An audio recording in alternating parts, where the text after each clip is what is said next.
to begin by asking you, Joel. I'm a huge 24 fan. And I couldn't help but notice there's a lot of 24 alumni in this movie. Let's see who's in there. Greg Itson. Dean, yep. The great Xander Berkeley. Xander Berkeley. Carlo Rota. Carlo Rota, yeah. Maybe a couple others that I didn't even notice. So in casting, did you go through the regular casting process, or did you just bring we in went guys through the that regular you casting knew that you process. wanted? I made a list of all the people I wanted to play Klein, all the people I wanted to play Martini. I couldn't get any of those people. And then I got these guys. And then I became available. And I said... Your show ended, so... Right, my show ended. I literally wanted to get out of the house. I had nothing else that I wanted to do, literally. And then once we did the film, our careers ended. Yeah. So we're here and we're available. We're here to talk. It's on life support, but that's okay. You're still alive. Yeah. Don't worry, Chris. Yeah. Okay. There's a great father-son element in this movie. I'm always a sucker for father-son story. Christopher, is that something that really drew you to this emotionally, to this character?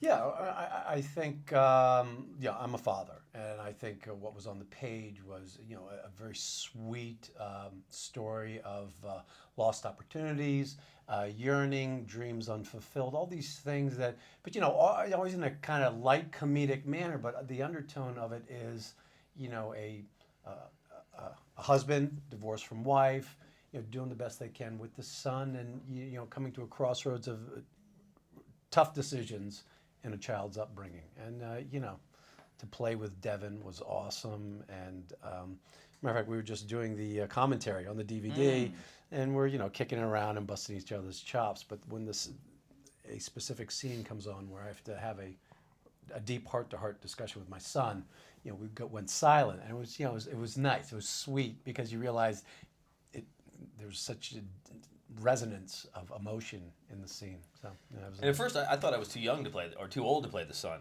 But with makeup and stuff, with makeup, you gave a great performance as a 19-year-old kid. Well, you're such a versatile actor. Exactly, versatility is the name of the game. Was there a little bit autobiographical with the father-son story in the film? Absolutely. No, this story was inspired. I wrote the original script in 1976, believe it or not, and it was about my father and his partner who were salesmen. Okay. And I actually, after college, went and worked for my dad for about 5 years as a salesman. And the irony is that I left. Well, I don't want to spoil anything in the movie, right. but it didn't play out the way it did in the movie. So I came to it about 35 years later and rewrote the script.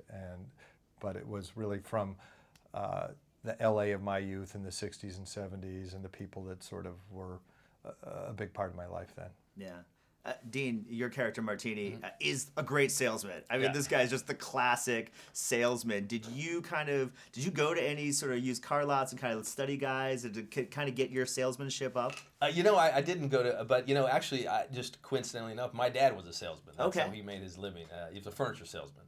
So I was around those, and that was in the heyday of when you really had salesman in a furniture store. It wasn't just going and order something, So I was around that from age of, as long as I can remember, from age 5 years old, What are some of the tricks you learned that you were able to apply? I don't know if tricks so much as but my dad was just, people trusted him. He was an honest, there's a certain vibe about people that you either on their side or you're not on their side. You get that when you meet people in general. And I remember my dad being a guy that people just, they were on his side, and he didn't have to do any tricks. He just, he sold them the truth. That's key. Exactly right. I mean, Chris has a line in the movie. So you just talk to people, make them like you, ask about them.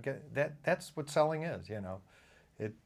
There are some trickier sequences in the movie where they pull a little, quick ones on the customers that are more tricky. But really, that's what sales is. Yeah. These guys they make you like them first. And that was very difficult for Dean. That's what they call acting. On and off screen. Yes, that's what they call acting, my friend. It seems like you guys got along. Is that really what that was?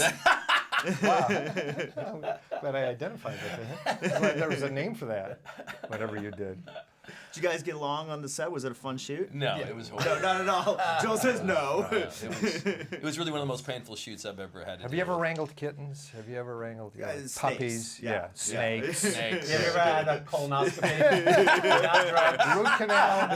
root canal, sure. Yeah, a lot of fun. Yeah. No, it was great. And, Chris was great, and you know, like I said, having to deal with Joel was literally a pain in the ass, colonoscopy level. But it was great working with Chris. So after this movie's over, I hope to never. I think it was great once again. we'd say, Joel, we need donuts to make this scene work, and we'd send Joel out to get donuts. And not that donut shop, the one way over there. Donuts makes everything better. The film Right. directed itself. Yeah.